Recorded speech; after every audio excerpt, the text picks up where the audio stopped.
Good evening, ladies and gentlemen. Welcome, all of you. Thank you for coming. It's nice to see such a large turnout on a rather inclement type of evening. My name is Bert Rude. I'm president of the Metropolitan Washington Old Time Radio Club. This is our January meeting. We have a very special program, which we'll get to in just a minute. Just a few things here. Our first ever recorder, we're now under new bylaws. Our first ever recorder is right up here, and she has information about the club and also information about how to join. We'd love to have you. It's $20 a year, and that gets you 6 issues of Radio Recall. And I think, Marcia, do you have some forms back there too or not? About the club, flyers about the club. See Marcia in the back, one of our librarians, or Sally, and Marcia, and they'll help you. If you choose to come more often, as we'd love to have you do, just let me give you a very quick rundown of what we have coming up in the next few months in terms of programs. Next month, Jeff Whipple, who's sitting back there in the beverage cart, food and beverage cart. The canteen, that's right. There you go. There you go, yes. We'll be doing a program on the lesser lights of radio broadcasting. I think what he's talking about is, what it's like to be Chester. Pardon, not star of the show. What it's like to be Chester rather than Matt Dillon. Right. Okay, March. Jill Errol Bailey will be here from WAMU. Jill Errol Bailey will be here to talk about the radio series Jane Arden, in which her grandmother starred. So, I would be certainly try to come here for that. April, Mr. Jack Burkert. He's senior museum educator for the Baltimore Museum of Industry, is going to be here. And he's going to talk about the golden age of radio inception through the 1960s. So it's a good review for those of us who've been in the hobby for a while. For those of you who don't know much about the hobby, would like to do more, this would be a fabulous time to come and get caught up. And then finally, in May, again, Jeff, along with our webmaster, John Abbott, and some others, are going to do a recreation of the Phil Harris and Alice Faye show. And complete, I suspect, with sound effects. And if you haven't seen sound effects before, huh? Okay, whatever. Okay. All righty. Usually we have a business meeting right at the beginning of our meetings. We're going to push that back until after the break, so that as many of you as possible have an opportunity to get a book and talk with Mr. Kalb about it. By the way, if you haven't bought the book, the price was even lowered more. I don't know if I put out an announcement saying he's going for a 20% discount, $20. It's now $19.95. Yes. Yelda in the back has nickels. She'll make change. All righty. For tonight's special speech, could you please observe just a few things? Number one, would you please silence the cell phones? Number two, if you could please limit side discussions and walking back and forth, unless you have to walk back to the restroom, of course, and that's allowable. But since that can be real distracting, I'm talking about walking back and forth, not, anyway, okay. And let's see, what else here? Well, I guess that should be enough to do it. It's a great pleasure to have with us tonight one of the icons of radio, who's been in the business now almost was it 50 or is it 60 years with CBS and NBC, as well as a scholar. And I'm not going to talk anything more about him because I think he's pretty well known already. Marvin Cal, welcome.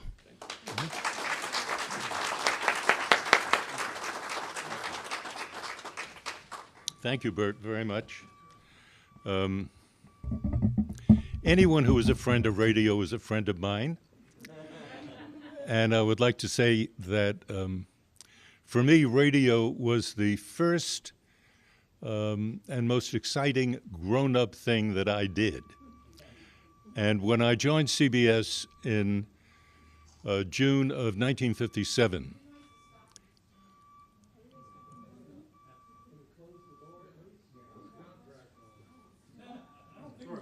oh, I didn't know what the... Well, let me continue. When I joined CBS in 1957, I did not have a professional background in broadcasting at all. I was a teacher. I was going on for a PhD at Harvard in Russian history. My life was very much grooved in that direction. And for those of you who get a copy of this book, I turn your attention to the last chapter of the book, which I call Postscript, and it is a sort of funny but remarkable story about a young kid working in the library, and the librarian comes over to him and says, Marvin, there's a guy on the phone who says he's Edward R. Murrow, and he would like to talk to you. I said, no one, Edward R. Murrow is not calling me. That is absolutely ridiculous. Hang up on him. Obviously, he's a weirdo. And I continued working. It really went in one ear and out the other very quickly. And late that afternoon, she came back and said, Marvin, it's that same guy who's on the phone. I think you ought to talk to him. He sounds important. So I said, well, what the hell? And I picked myself up and grabbed the phone and said, hello. And the minute I heard his voice, I realized what a total jackass I was. I mean, how do you not talk to Edward R. Murrow?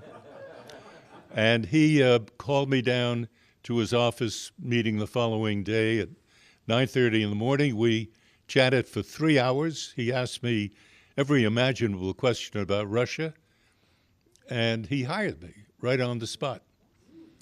And when he did that, he culminated the hiring by reaching down into the drawer of his desk, and he pulled out, this was 10 o'clock in the morning, he pulled out a bottle of Johnny Walker Black Label Scotch, 2 large glasses, and began to pour. And on my face must have been a look of absolute horror. And he looked at me and he said, oh dear, you don't drink. I said, no, does that mean there's no job? And he said, no, but it does make it that much more difficult. And that really, it's the end of the book, but it is in a way the beginning of my professional life. And the whole idea of broadcasting, I had always listened to Murrow on the air, but I had never been in a studio. I had no idea what any of it was really like. And there was one wonderful man I will never forget named Mwotrc. He was a little guy, kind of chubby. He always wore a New York Yankees baseball hat. And he was the editor, he was the producer, and he was the guy who told me when I went off to Moscow for the first time for CBS, I asked him, I said, how do you broadcast? What do I do? Where do I go? And he said, every one of these European capitals will have a central telegraph agency. Find out where that is. We're going to be connected into that. You go into a room, there's going to be a microphone. Talk to me. I'll be at the other end. And that idea of talking to Hal was a terribly important bit of advice, because the best broadcasting, the art is simply to communicate, to talk to people. And if you have somebody at the end in your mind that you're talking to, it's very it makes it that much more, that much easier to do. And that's what I always tried to do, to talk to somebody. And that was Murrow's advice as well. And I have always looked upon, I'm in the middle right now of doing a book about President Trump's relationship to the media, to the press. And the first quarter of the book, or maybe the first third, is going to be a story of Murrow and Senator McCarthy. And Senator McCarthy, I'm not saying that that is an exact parallel with Trump, but I am saying that McCarthy struck Murrow, who had just come from covering World War II and the fight against Hitler. Murrow had in mind when he saw McCarthy not Hitler, but a threat to the democratic underpinning of American society. And he wanted to stop him. Now, a reporter can't stop him, but what a reporter can do, and what Murrow did so well in a really historic broadcast on March 9th, 1954, was let McCarthy talk. It was a half-hour program. 22 minutes of the half hour was just McCarthy. And all Ed did was simply say, McCarthy on Korea, McCarthy on anything. And at the end of the program, for a minute and a half, Murrow did a commentary which is simply brilliant. And what I found out literally today was that a week before the Murrow broadcast, McCarthy's favorability ratings, according to Gallup, were 50%. But it's hard to understand and even believe that in March of 1954, the only other Republican who had a higher standing than Joe McCarthy in the United States of America was Dwight Eisenhower as president. But McCarthy was second. And after Murrow did the program, his numbers dropped to 32. And that is the power of free, Sacco kind of journalism. And that's what Murrow was capable of doing. Let me back up just a little bit. When I went and spoke to Murrow on that morning, which was a big morning in my life, as you can imagine, I had spent the previous year working at the U.S. Embassy in Moscow. And just to put your minds back into that frame, remember it was only 10 years after the end of World War II.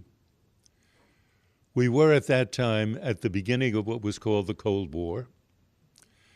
The entire world was split into two parts. There was East and West, communist and capitalist.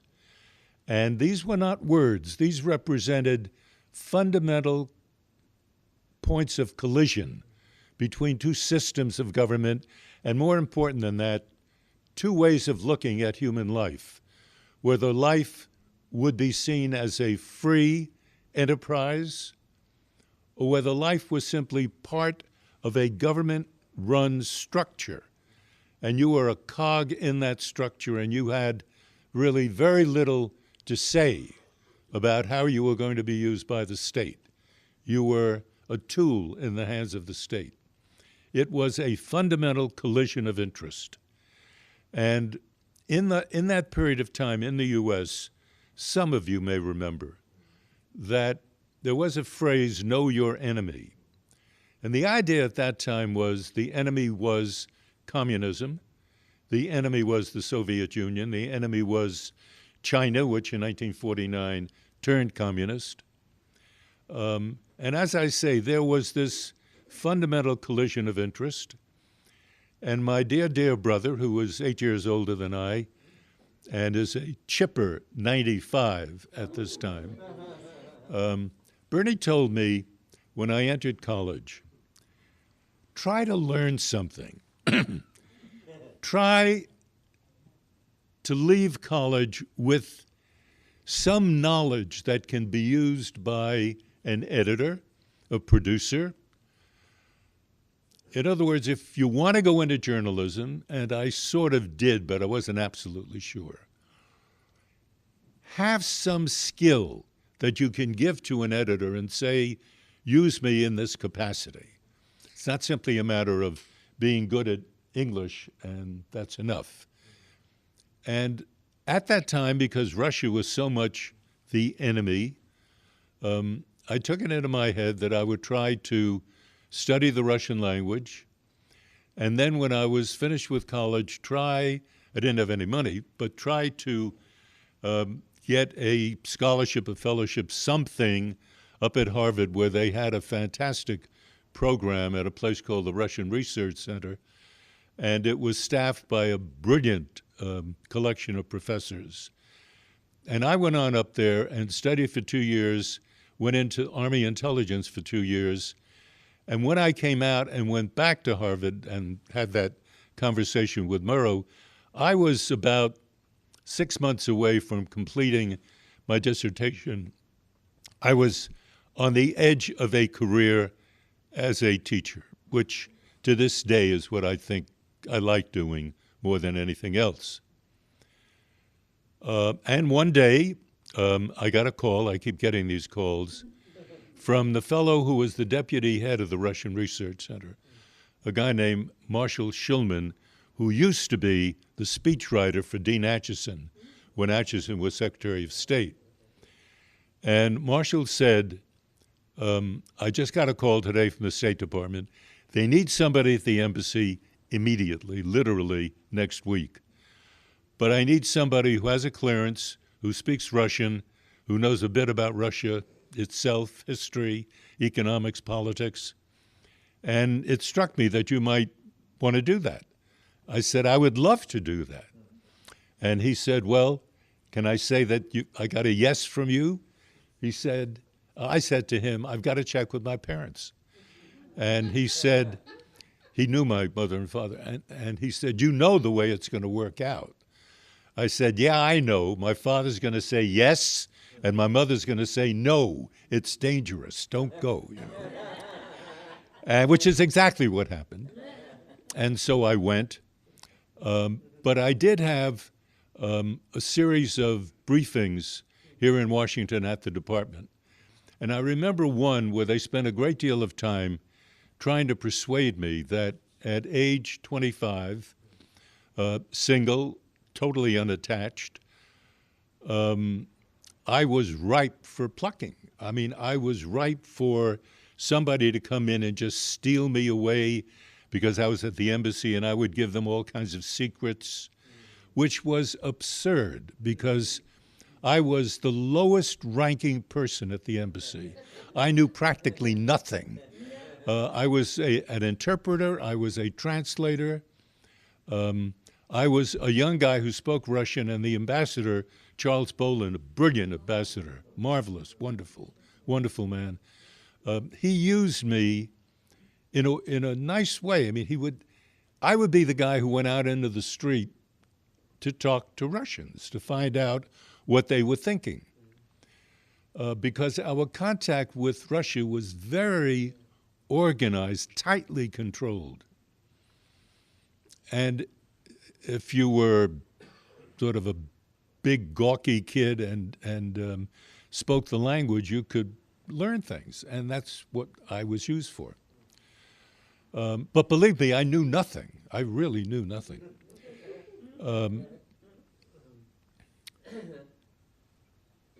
There was an assumption, however, on the part of this guy named Bob, that because I was single, I was ripe for a Russian ballerina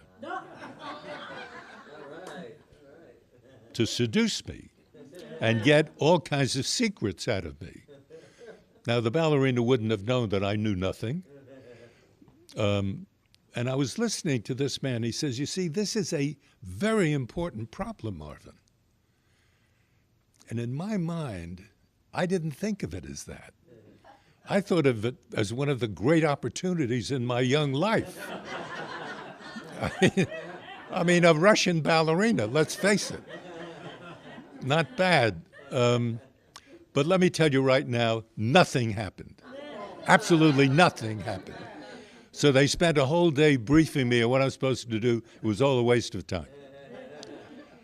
When I went to Russia, this was in January of 1956. As I said, we're in the middle of the Cold War, and relations at that time were not only frosty, they were rather icy. And we did not know at that time, nobody at the embassy knew at that time, that on February 25th of that year, Nikita Khrushchev, who was the leader of the Soviet Union, would be delivering probably the most important speech that had ever been delivered in the Soviet period in Russian history.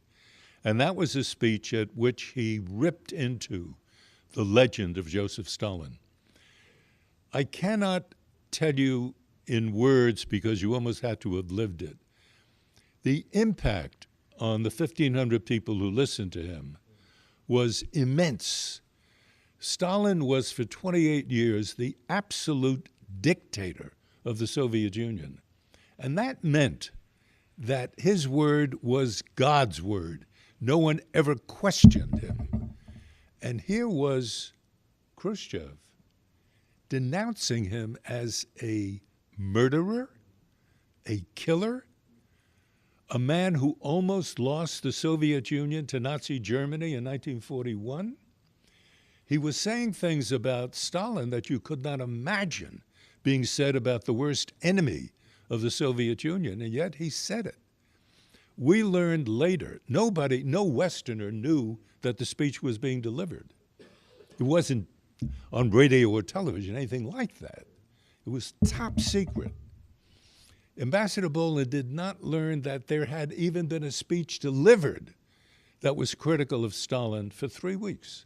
And he learned that at the French embassy, and an Israeli diplomat told him.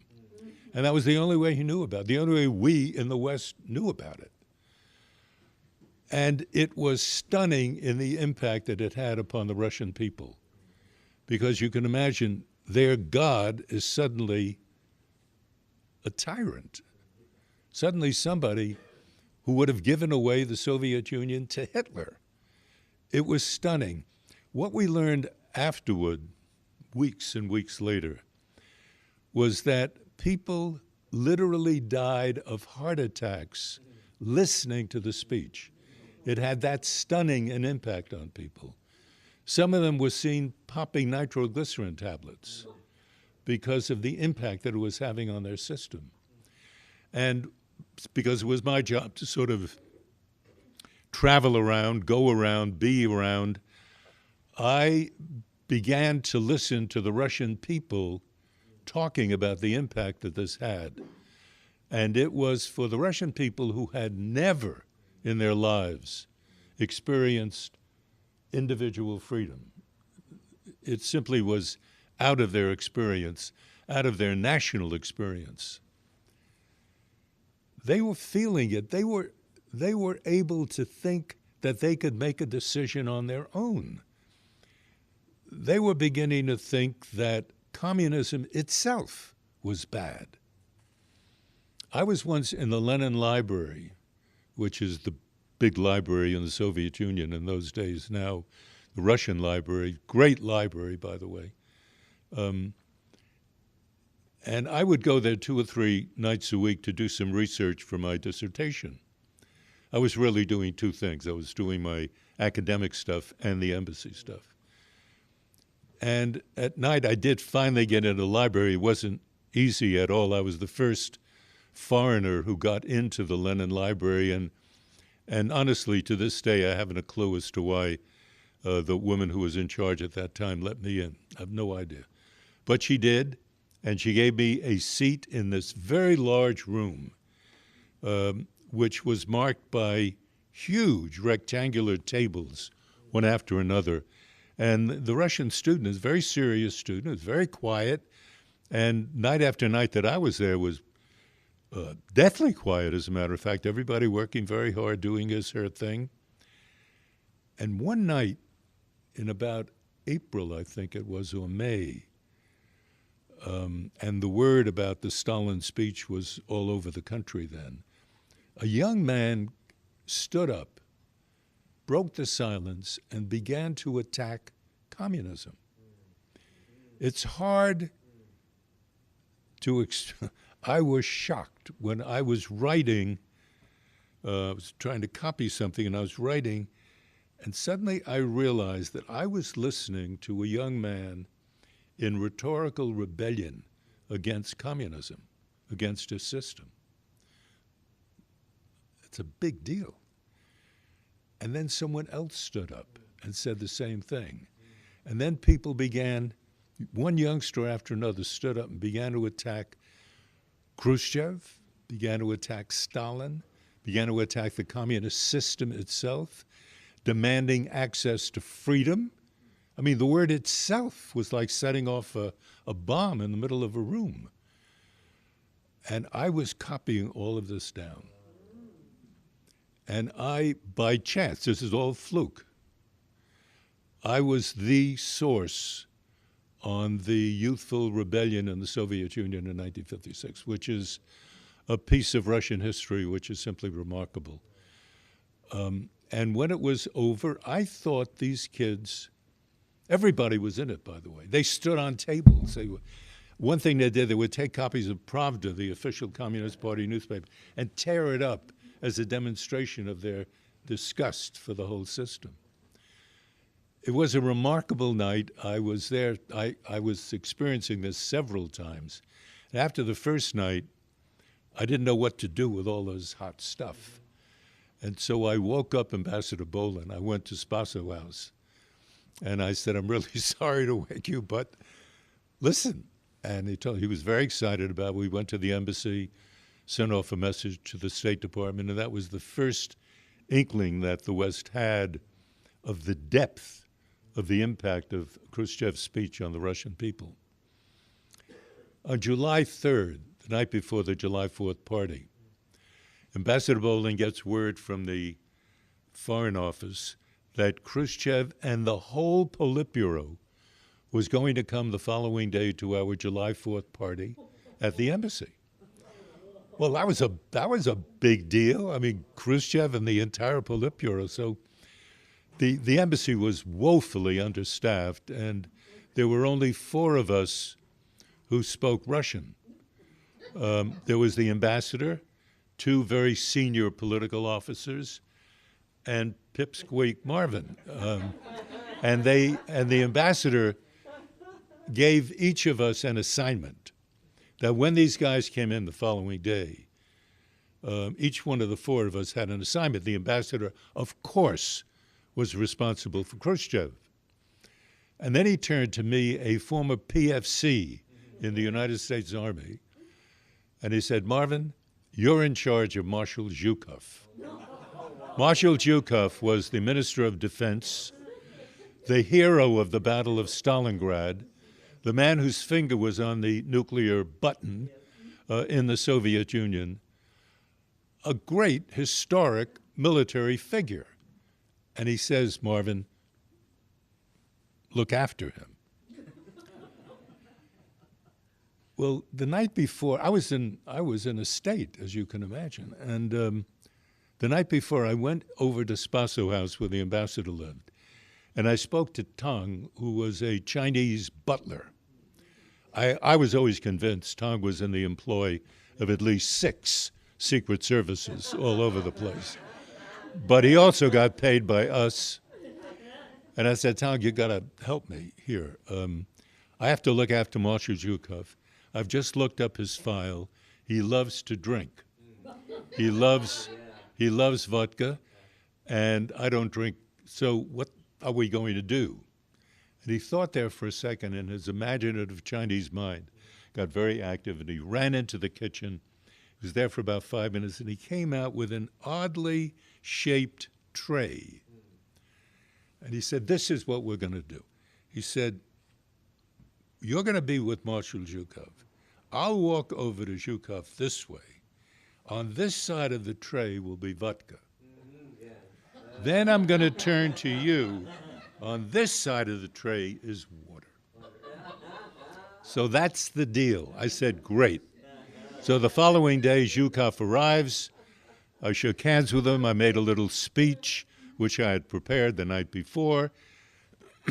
And I took him out into this beautiful garden that was set up, American flags and hot dogs and caviar and it was a great stuff. Yeah, and we talked for about 45 minutes, and I spoke to him about the battle at Stalingrad. I spoke to him also about Peter the Great's great battle, which was at Poltava in 1709, and he spoke about that. He liked the idea that I knew about Poltava and knew about Peter the Great, and et cetera. So we got on very, very well. And he kept belting back these vodkas. And I counted them. He took 9 vodkas in the space of 45 minutes. I mean, and I took 9 waters in the space.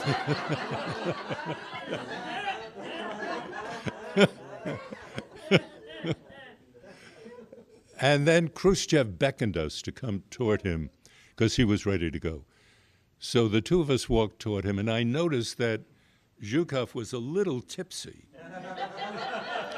as he walked over to Khrushchev, and he said in a very loud voice, he said, "Nikita Sergeyevich, I have finally found a young American who can drink like a Russian." And of course, Bolin knew I didn't drink, and he sort of looked quizzically at me. And then Khrushchev comes over to me and he says, he said, "How tall are you?" And because Peter the Great was on my mind, I said, "I'm 6." Peter the Great was 6'8". And I said, "Well, I'm 6 centimeters shorter than Peter the Great." And he loved that line. So he kept calling me Peter the Great, and that was great for my ego. And when I went back for CBS, it was extremely helpful on stories. I mean, there was one story, big story about the U-2 crisis that Khrushchev gave to me strictly because of that Peter the Great connection. And so my responsibility, and I would meet, by the way, I would meet Khrushchev any number of times at other events.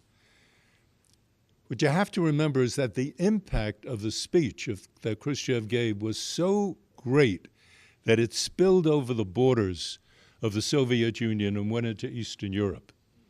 And in June at Poznan in Poland, there were great worker uprisings against the state and against communism, which were crushed. And then it spread into East Germany. Then it spread to Czechoslovakia. All of the students went on strike. This was all a reaction to the Khrushchev speech against Stalin.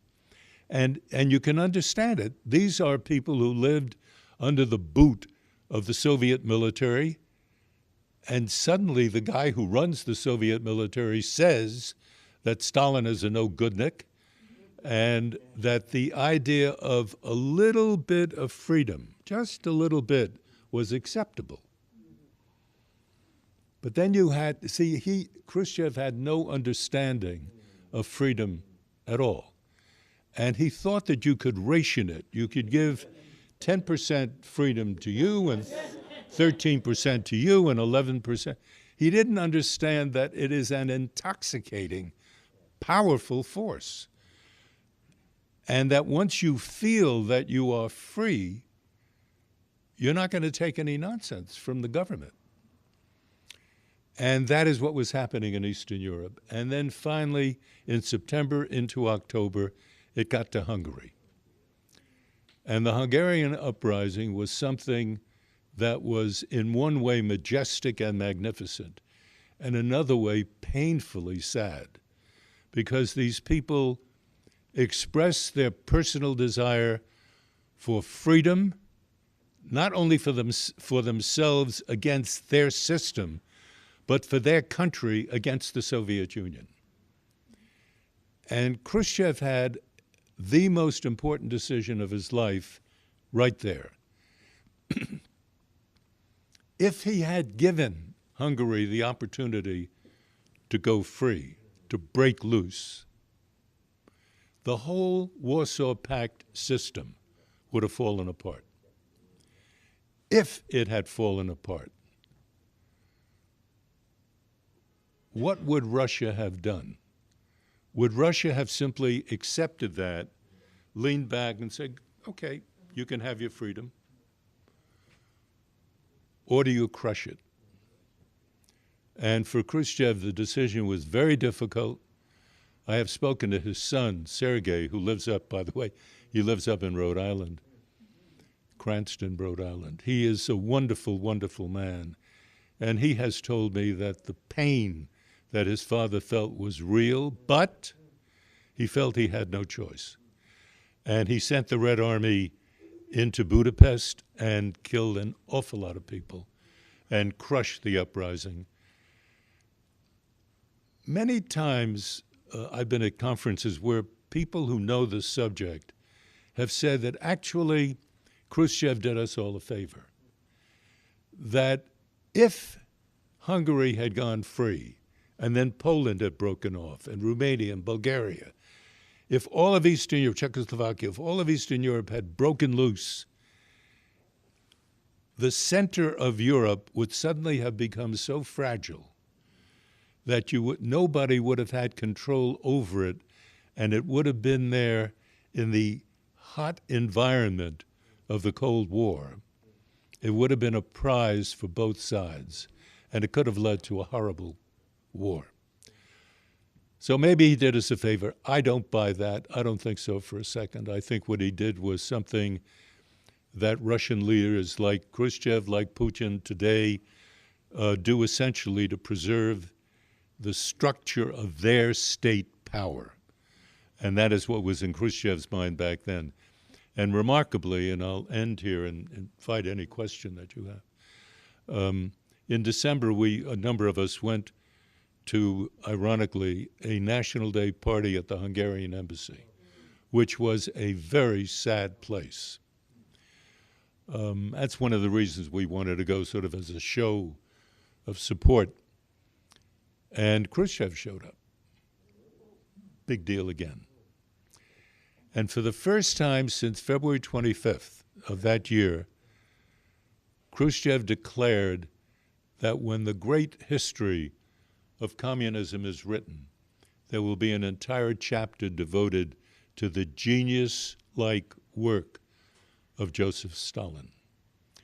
And the fact that Khrushchev, who had 10 months earlier denounced him as a killer, as somebody who had corrupted communism, for him to go back at the end to say that he was a great genius on communism, indicated the collapse of Khrushchev's effort at opening up the Russian system.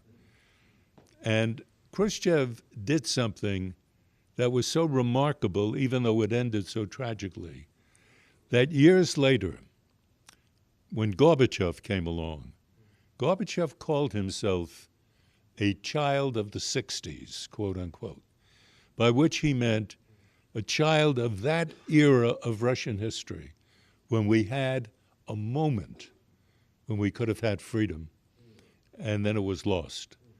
And I hope that in this book there is the story of this extraordinary moment in history and the nature of my access to this,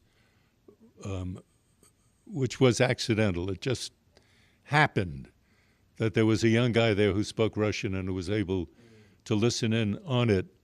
But it was, for me, truly one of the great moments in my life, and I was delighted to be able to put it down between hardcovers. Anyway, I thank you all very much. I appreciate that. Thank you. Yeah, any questions that we have? Sure. What we will do is Marvin will entertain questions now for a while. And since this is being recorded for our member Tim Eckert, among others, if you have a question, would you please raise your hand and state your question? I'll repeat it for the recording over here, and then Marvin will answer. Go ahead. Mike?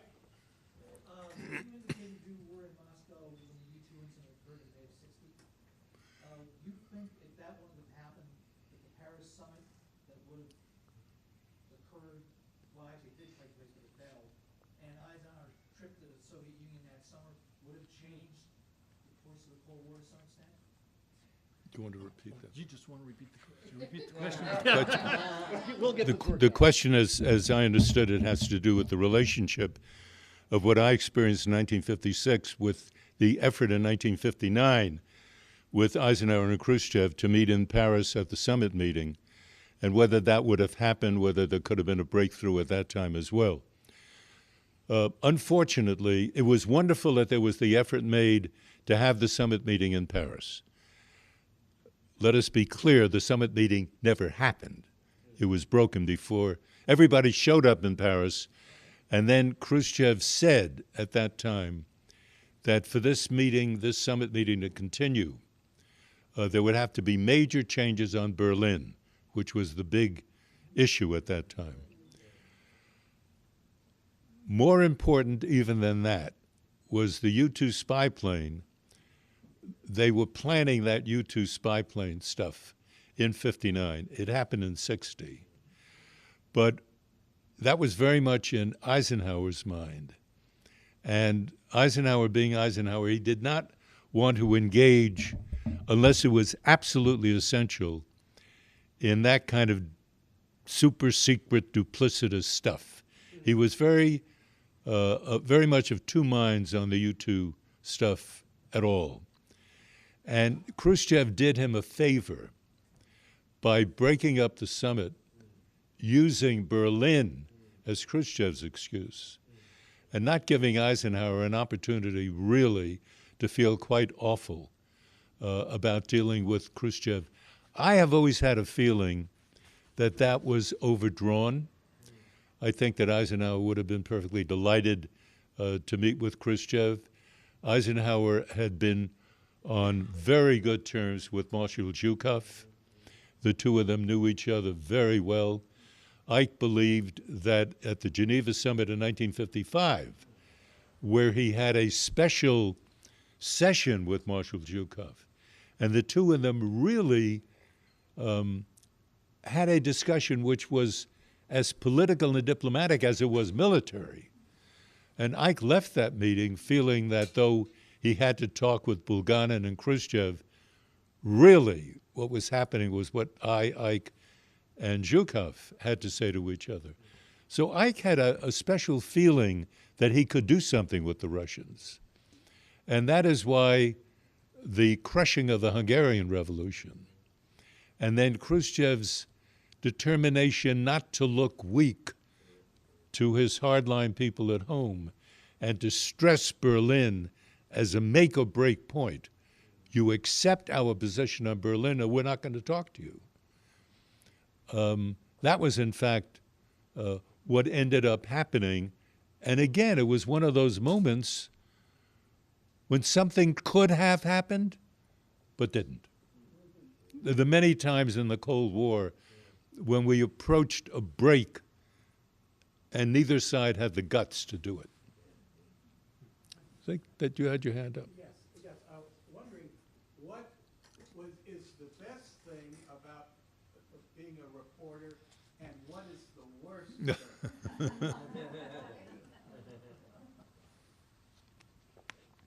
There's an answer to that. The best thing about being a reporter is that it's the best job in the world. You get up in the morning having not a clue as to what you're going to learn that day. And then something happens that you didn't know anything about. And you've got to figure it out. And you've got to study it. And you've got to talk to people. The excitement of discovery on an almost daily basis is fabulous. The opportunity of meeting historic figures, so that when you're an old man and you pick up a history book, you can look back, not often, but often enough, and say, I knew that guy. I talked to this guy. I mean, the opportunity of traveling through the Middle East with Henry Kissinger in 1973, 4, 5, and meeting Arab leaders whom I would never have met. was a graduate school education that I didn't have to pay for. In fact, they overpaid me. So the worst thing about it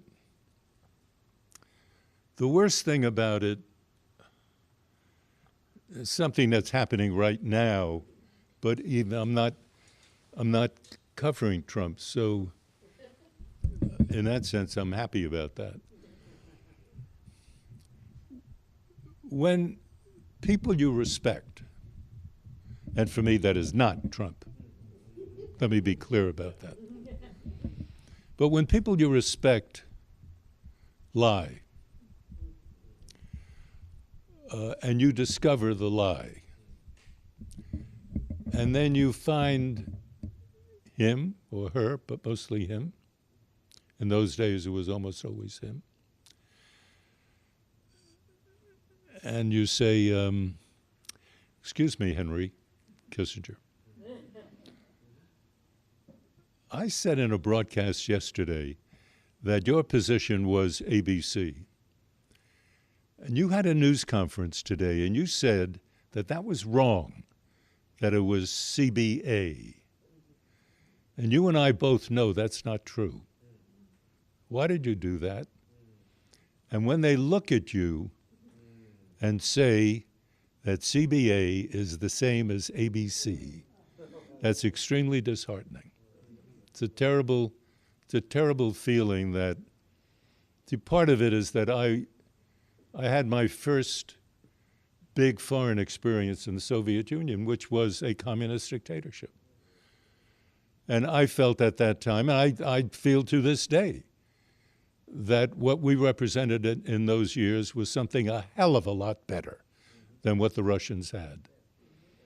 And I was proud of that. And I felt that when, when Russians would say to me things that were simply not true, I was able to explain that away. Well, they live in this system, what can you do? They'll get into trouble, all that. But when your own Secretary of State or today President systematically lies to you and therefore to the American people and therefore defames democracy in my judgment, that's a bad thing. And I feel very bad about that. That's the big negative on that. Yes, please. I was going to ask you two questions, but your response to Edgar has kind of answered it. I don't know whether you would still go to know that would be my No, go ahead. Yeah, but I do want to ask about the upcoming book, which I look forward to. You talked about Edward R. Murrow and Joseph McCarthy, and I hope this can be reinterpreted for the microphone. And my impression of that whole impact of Edward R. Murrow is because people didn't know, right? Media were so different at the time, right? And all he had to about what time especially? well, the 50s, Edward R. Murrow, Okay. right? And so all he had to do, and I say all in quotes, is tell people, because people had much less access to media generally, and it wasn't 24-hour a day and 7 days a week. So all he had to do was tell people. But today, people know. People know what the president says. They know 24 hours a day what the president says. They have people, eloquent people, repeating it to us and interpreting it, We have Edward R. Murrow today, and we know 24 hours a day what happens in the White House, and it doesn't seem to move the needle, right? So I guess I'm a little frustrated, and maybe this isn't what you're saying, but I guess I'm a little frustrated when people say, well, if we just know what the president is saying, then we will think differently on this. Well, I don't know that that's true, and I wonder whether you agree with that premise, and if so, what do you do if just information doesn't seem to change people's perceptions? Yeah, let me try to figure this out here for a second. Okay, there we go. It's a very hard question to answer.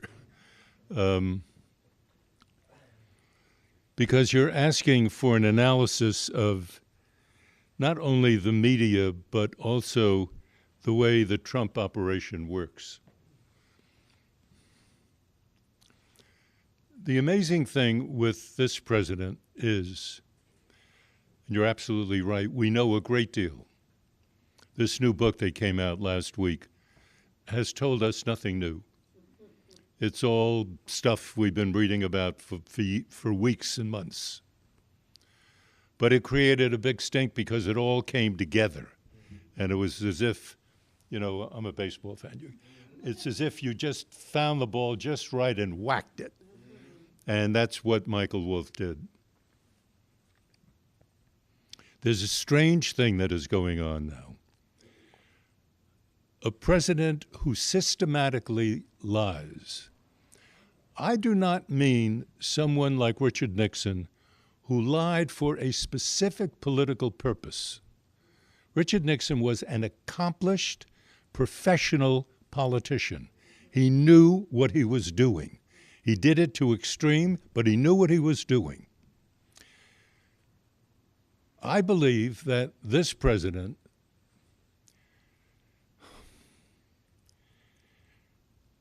lies often without even knowing that he's lying, that there are expressions and thoughts that pop into his mind at a certain time in the day or night, and he'll put it out at Twitter, and the minute he reads it on Twitter, it suddenly becomes not a fleeting thought in his mind, but a fact. He read it. And therefore, it happened. And we are now, as a nation, in hot water.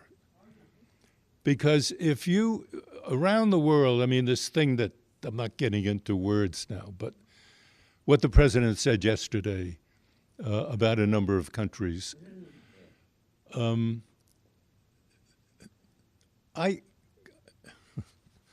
cannot imagine that happening. I truly cannot imagine a president of the United States saying that. I don't care what he even thought, but you don't say it.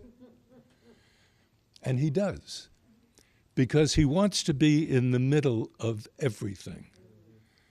He told his White House staff, and this was reported by several very good reporters, especially Peter Baker at the New York Times, that Trump has told his staff that he wants them to think of what's going on at the White House as a reality television show. And every day there is an event, and we focus on that event. And then the next day we forget about what happened the day before. You go on to another event, and everything is to achieve highest possible ratings. Step by day after day after day. That is not the way the U.S. government works. I am sort of rambling here, and forgive me, but we're dealing with something that is very new. We have not had, fortunately, we have not had this experience before.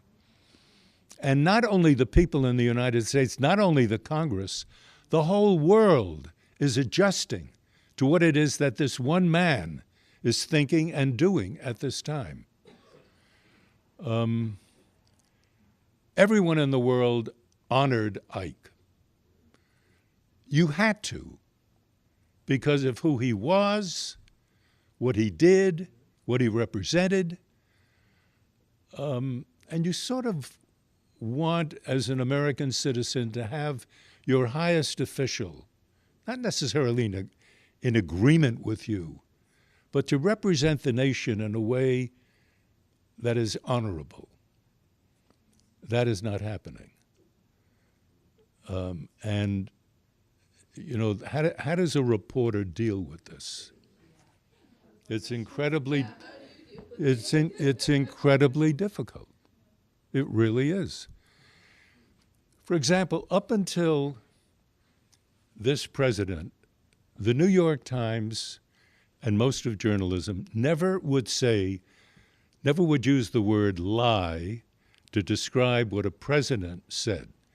They would say, President said X yesterday and today he said Y, And this difference seems to be unexplained. And I mean, there are 100 ways in which you can deal with that. The New York Times now uses the word lie. That means the President of the United States. We're not talking about, Joe Smith who runs the store. We're talking about the President lying. What then do you believe? If everything is fake news, that is news that criticizes the President or points out something negative about the President, he denounces as fake news. Think about this. You are all citizens of this country. A major issue comes up. Your savings may have to go toward taking care of this problem. Your son or daughter may have to go off to fight for this problem. There are all kinds of things that are going on, but then you can say to yourself, wait a minute. Is it true? Is the reason that I'm sending my son to war what the President says it is? If it's already a matter, if already there's the possibility of lying, how are you going to feel?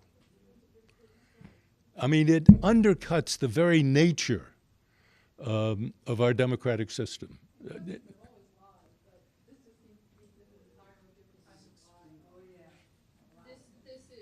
no wonder his wife cried. Yeah, well, go ahead. Changing the subject a little bit. Go ahead. Did you finish your dissertation? No. And secondly, did you ever cover any actual wartime? Yes. Yes, in the Middle East. I was about to say it was my pleasure. No, it was not. I just happened to be in the wrong place at the wrong time. But in the 1973 war in the Middle East, that was a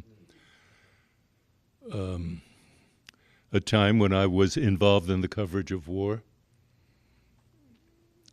Today, it's different from the way it was, for example, during the Vietnam War. During the Vietnam War, CBS had a rule that my brother and I were at CBS at the same time. And CBS's rule was that two members of the same family could not be in a war zone at the same time. So they alternated. And Bernie was there most of the time. I was the diplomatic correspondent, so I was hiding out back here. But I would be going there on occasion. Bernie was there all the time. In the Middle East, I was there all the time.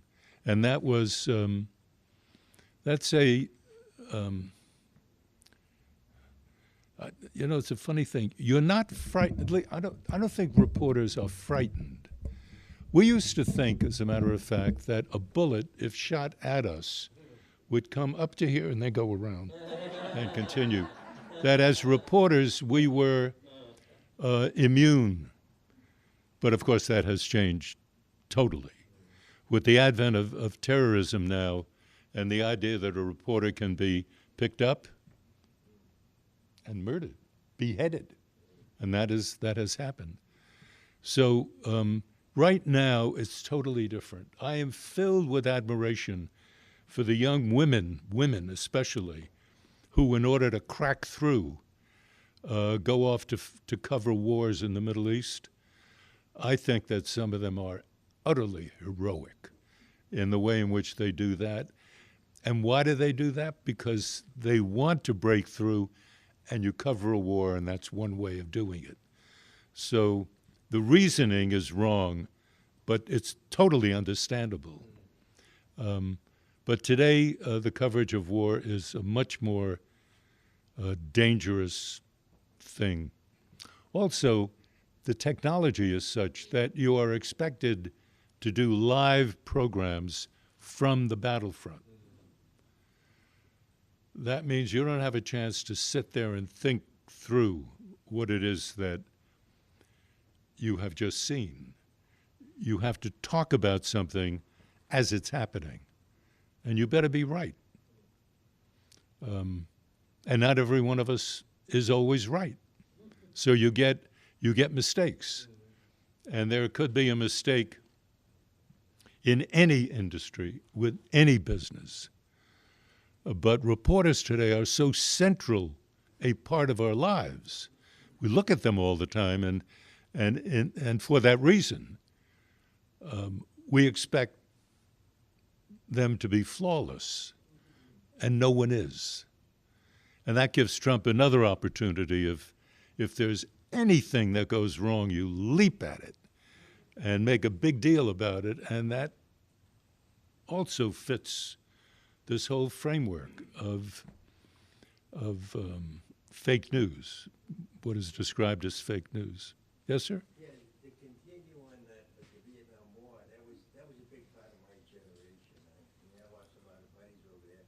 But from your personal experiences, do you have any interactions or in covering it, or maybe talking to folks like covering folks like LBJ, McNamara, Dean Russ, Westmoreland? Yes. You can talk maybe a little bit about that reporting on that. Yes. I have had trouble with presidents in my coverage.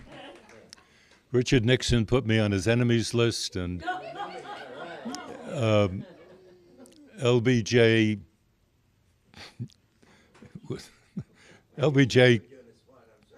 no. He was I sort of liked LBJ a lot. He was doing great things for the country, but he got involved with the war and couldn't work his way out of it. And the war utterly destroyed him, actually killed him. Another thing with a president like Kennedy, because of the Harvard overlap, there was always the feeling on the part of the people around Kennedy that Harvard reporters would treat him very well.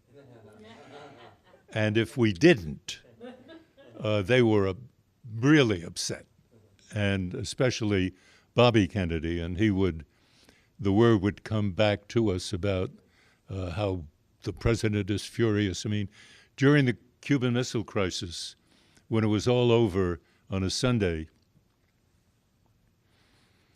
I was the first reporter to break that news on Sunday, and we had a live feed from Moscow direct to CBS and out on the network. And the announcement by the Russians that they're pulling their missiles out of Cuba was obviously in Russian.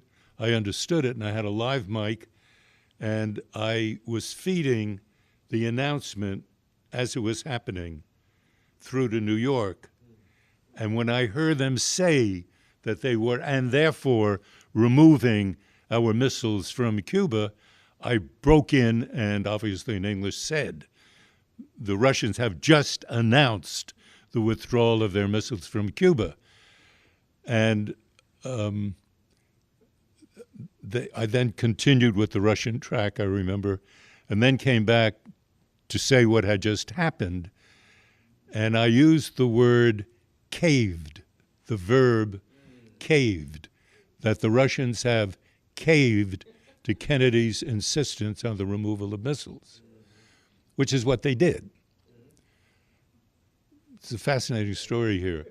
That went out, and Kennedy heard that. So Kennedy had Pierre Salinger, his spokesman, call CBS in New York to get to me on the line, which was open and live, and whisper in my ear that the president does not want you to use the word caved. Because he didn't want Khrushchev to feel cornered and that he would snap back and do something crazy. And I understood it from the president's point of view, but Khrushchev caved. And so I said it again. And the president was disturbed. He was very disturbed. Lyndon Johnson used to he used to say, in order to upset me, he would never pronounce my name Calb. He would say Clab. He would flip, and he would say, "Get that string bean Clab over here," and he would be very vulgar, but in a charming way. I mean, you almost knew why he was so upset. I mean, if I were in his shoes, I'd be upset too. But anyway, I could go on, but yes, in the back. The Korean one, no, I'm not that old. Yes, in the back. In your many years, what I'm found over the years of watching news, we've gotten to the point where we monetized it. Speak a little louder, please. I feel that at times that we've monetized the news. Ever since when I was growing up, it was, it's set apart. It was part of the public trust. You were given the keys to broadcast and make money, but the news was sacred.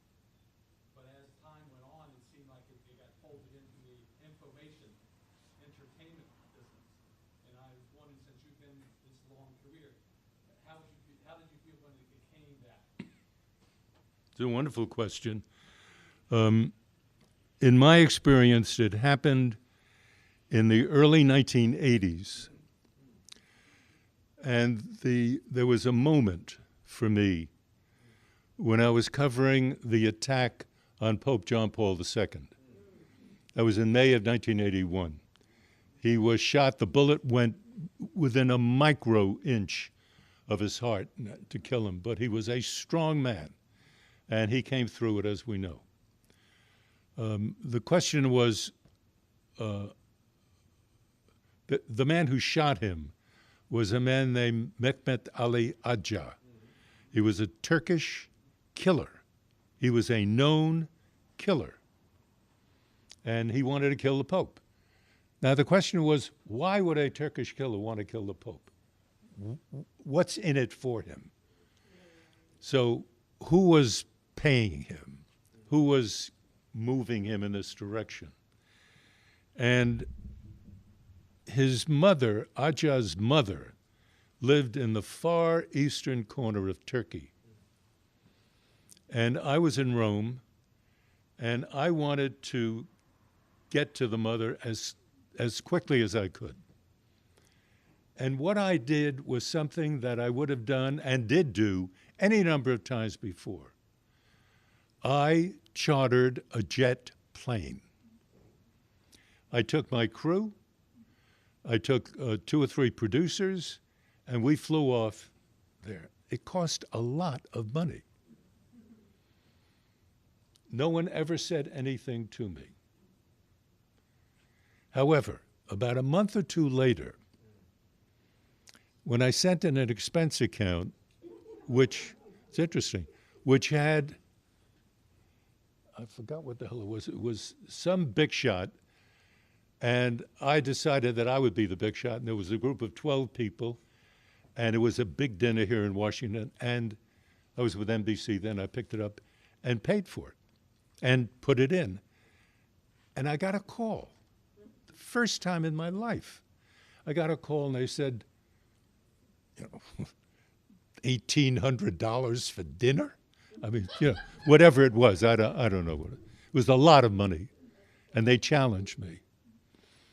And because it was the first time, my first instinct was to walk away. I mean, quite literally, I would pack up and leave. But I spoke to my brother, and my brother said, just calm down, kiddo, and just explain to them what happened. And I did. It was that expense account, for me, was the symbol of a new approach toward money. And that started in about 82 or 3. And from that time on, a terrible thing happened in television news, by the way. You said a moment ago that there was an Edward R. Murrow today. There is no Edward R. Murrow today, and there cannot be one today. Right now, the person who handles the money in any unit on television news is the person who determines whether a story is worth the money. If I wanted to go to Eastern Turkey again, what would have happened, put that all up to today, I would have had to go to our, the bureau chief in Rome, who would talk to his or her money person in Rome, who would talk to the money person in New York, who would talk to the president of the company in New York to get the clearance to come on back to say, go ahead and do it. And the likelihood is they would say it's not worth the money.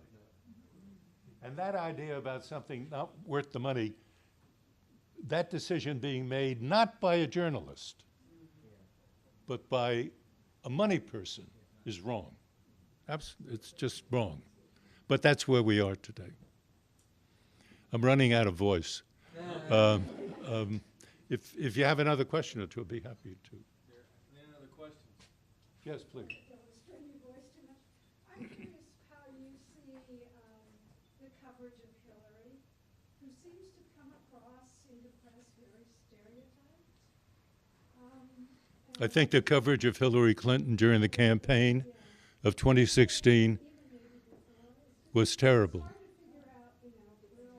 Yeah, I thought the coverage was terrible. I think that there was a narrative in the mind of the people who do cable news that she's the bad guy, and everything that Clinton did was either bad, suspected of being bad, deserving of an investigation. They're still investigating her. And the thing goes on because it is, I think there's a little bit of sexism involved in this thing too, that if she were a man, I'm not sure it would be happening. I'm not saying that it happens because she's a woman, but it's easier.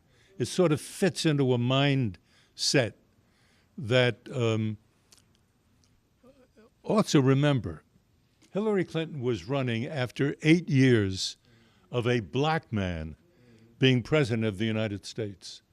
For a lot of people in this country, it was intolerable that a black man was president of the United States. Then on top of that, to have a woman? No. In other words, it had reached a point where the American, where 62 point something million Americans could not tolerate that thought. And therefore, they were ready to roll the dice on anybody. And we now have. Okay, one more. Can we take one more Well, sure. question? Jim? Jim?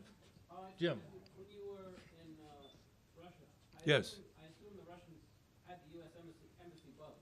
Yes. Did you operate under that assumption? Oh, absolutely. We operated on an assumption that every room, everything was bugged. And therefore, what many of us did was you went out into the street and you would take long walks and then you would talk. There was one room on the 8th floor of the embassy that theoretically was bug-free, and that was where the ambassador would speak to the Secretary of State. Or he would have a private meeting of his own people in this very small, claustrophobic room. But in the backyard, it's interesting, in the back of the embassy building, there's a courtyard, and even the courtyard was bugged. The Russians had ways of just aiming beams in there and picking up conversation. We made an assumption everywhere that we were bugged. That's the way you lived. Thank you very much. Thank you.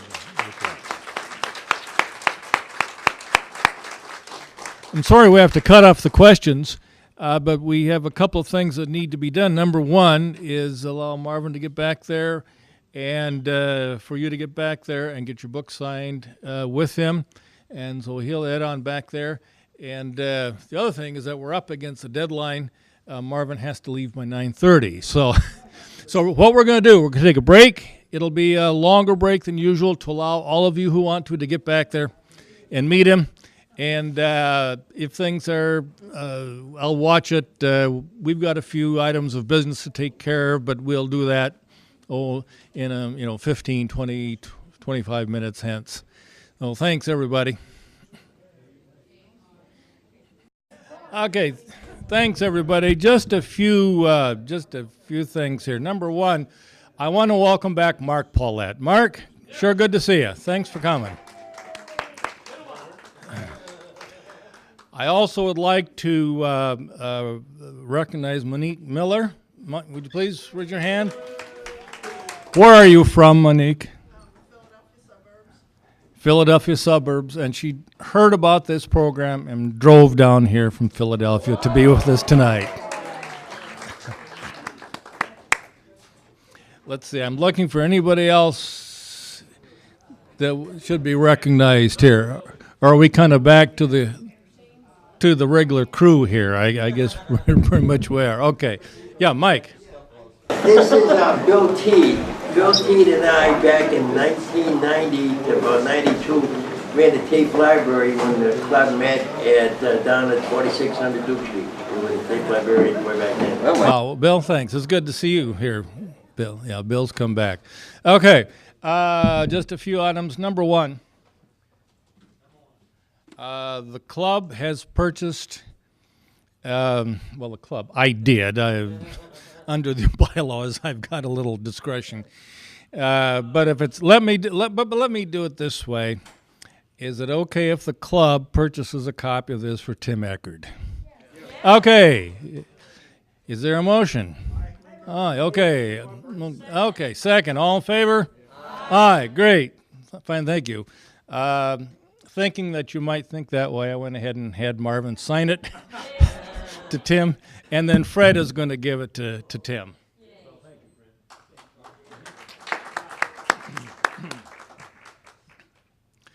I would now like to call on our dictator of not dictator.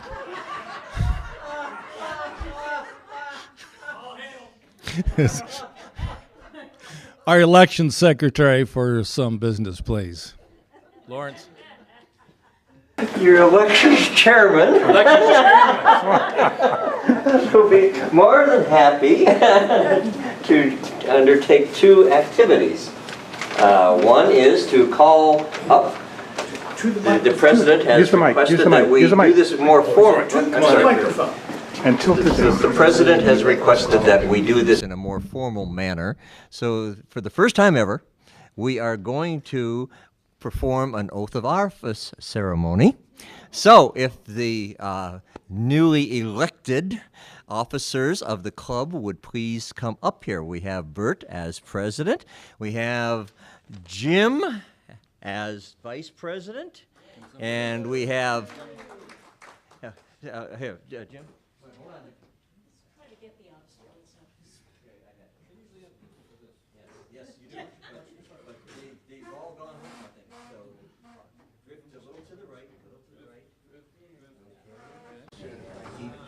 Drifting. I'm drifting. And there's Bert. Okay. Right here, Jim. Okay, and then Joni we have as our membership chairperson as well as treasurer.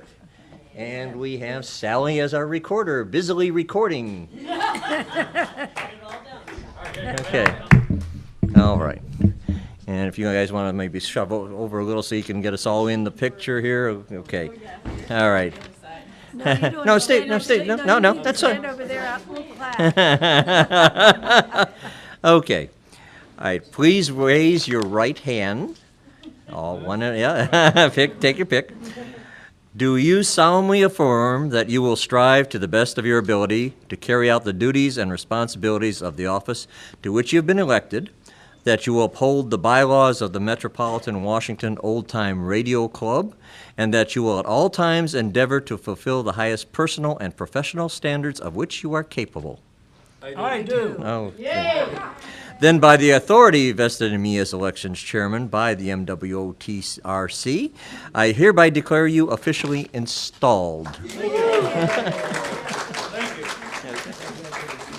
Then we will recreate the ceremony, now that, as I understand, Dennis, you have gotten the Coelty Award inscribed? Put you back here. Okay, just a second. At the luncheon, we had an unofficial handing off of the Coelty Award from me, who had it last year, to Bert, who was selected to have it this year. And we, in the interim, had Dennis, who wonderfully volunteered with a little twist of the arm, to have it engraved officially. And I'm going to present it now to Bert, and he will have control of this award plaque for 1 year. And at the same time, he will also receive an engraved Jefferson Cup, which is his to keep in perpetuity. So, Bert, if you'd come back. There you are. Okay, there you go. Somebody have some photo equipment here. Okay, all right. Okay. Bert, I hand you the Coelty Award. Okay, we got photos. Okay, all right. Fred, we're good. Okay, Okay. good. And Thank I'll give you. you the. Oh. Okay. Okay. Oops. Hold on. Okay. Okay. Good. That's fine.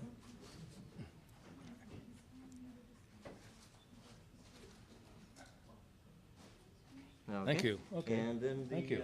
I just had it. You just had it. The disappearing Jefferson Cup. And there you are. Okay. Thank you very much. Okay. Thank you for Enjoy all your it. efforts. Enjoy it. Thank you. Thank you again, as I said before at the December luncheon. It means a lot, so I really appreciate it. Let's see here. At this point, a little bit speechless here. I don't think we have an awful lot. Well, let's put this. There's always all kinds of things we can talk about. No, we don't have to. I figured that'd be the. No, haven't we had a program already? Wasn't that rather extraordinary? Living history, yeah, living history. So there's some things. Oh, just a couple of other things. Some of you, I think Jack forwarded report on Linnell Herbert Marshall's husband Edward, who took a real nasty fall. And if you want to send a card or anything to Edward, Jack sent out Edward's address. If you don't have it, let me know and I can send it out as well. Speaking of Jack, he's under the weather, nothing serious, just a hacking cough and cold. So he regretfully said he would not be able to be here tonight. Fred, would you like to give a little report on Tim, since I know you visited him not too long ago?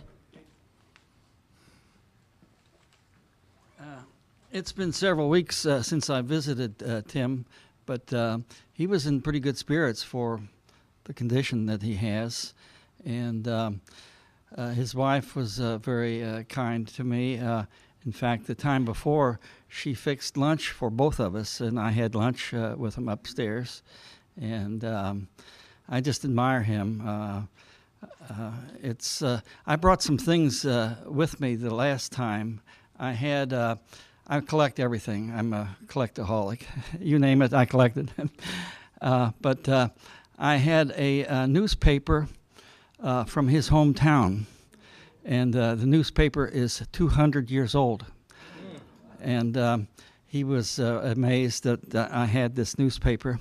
The reason I had it had an article about my university, Miami University of Oxford, Ohio, and they were about 30 years old at that time, and they were expanding the campus, and it had a big article in there. And then I collect movie star autographed photos and that, and I had Fay Ray from the famous movie, and showed that to him. And we were both Buckeyes from Ohio, so I went for a half-hour visit there and stayed almost 5 hours. And we talked about everything in the world. Our hometowns are not that far apart, and we're both Cincinnati Reds fans, so we talked about the Reds and the famous radio announcer, Wade Hoyt, who used to be the roommate with Babe Ruth. And in those days when we listened to the radio, when they played away games, the announcers didn't follow the team. They stayed back in Cincinnati. And during periods of rain, when the game was halted for some time, Wade Hoyt would relate these Babe Ruth stories. So anyway, the 5 hours went by like, 5 minutes. So enjoyed visiting with him, and we always ended with a prayer. Thank you so much, Fred. Yeah, thanks for doing that. We really appreciate that. Yeah. Mm-hmm. Okay.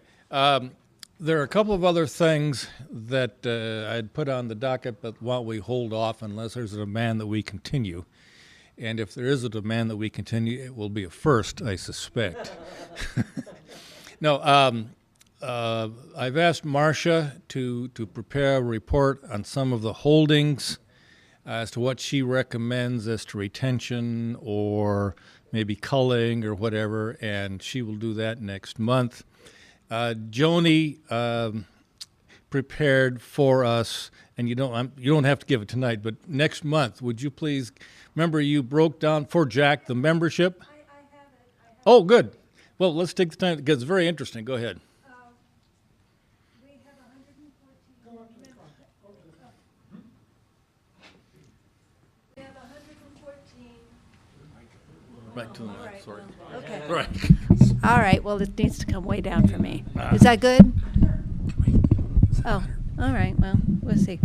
Is that okay? No? Yes? Yes, okay. We have 114 paid members. Our biggest membership group is from Virginia. We have 34 members in Virginia. And Maryland, we have 21. And what I thought was most interesting was the fact that the next biggest group is from California, which I thought was very, we have 9 from California and 6 from Pennsylvania, and it goes on down from there. We've got them from, I guess probably 16 states. Not that I'm aware of. I'm not aware of anybody out of the country. No, not that I'm aware of. So, but we just thought that it was an interesting mix of people. So. Very interesting. Thank Okay. you. Thank you, Joni. I found it interesting. Would you say 20 from Maryland? 21. 21. Thanks for Mark Paulette. It was 20. Oh, okay. It would be nice if we could figure out some way to capture more of those Marylanders. What's this? It'd be fun to get more of them to our meetings if we could figure out a way to do that. Okay. Incidentally, one thing I found interesting as to what was not on the list. I can remember in previous years we had 2 persons from Augusta, Maine. 2 persons, Augusta, Maine, different addresses.